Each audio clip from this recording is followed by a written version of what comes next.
garden party opens in the hazy, sun-bleached margins of Los Angeles, not the postcard version, but the drifting, half-forgotten neighborhoods where young people float instead of plan.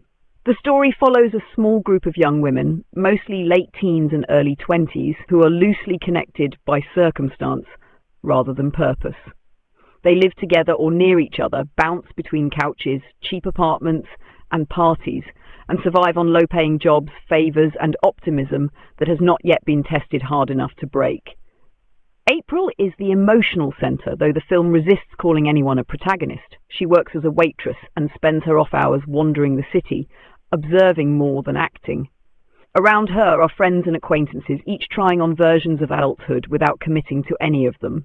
One dreams of acting, another of escape, another simply wants to feel wanted.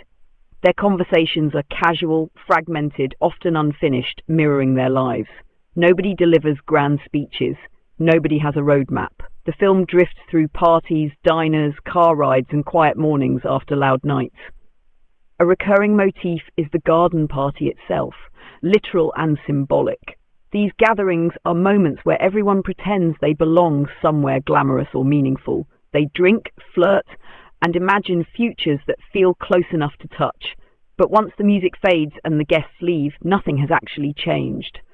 Men move in and out of the story as distractions rather than anchors. Relationships start quickly and dissolve just as fast. Affection is real but shallow, not because the characters are cruel, but because they do not yet know how to stay. Sex, romance, and intimacy are portrayed without drama or judgment, just another way these characters try to feel less alone. As time passes, small fractures appear, jobs are lost, rent becomes harder to pay. A few characters begin to realize that drifting is not the same as freedom. One friend edges toward stability, another toward burnout, another toward leaving town altogether. There is no big crisis, no explosive turning point. The tension comes from realization rather than action. By the final stretch, the group is already dissolving, even if they have not said goodbye out loud. People move on quietly. A job opportunity here, a new living situation there.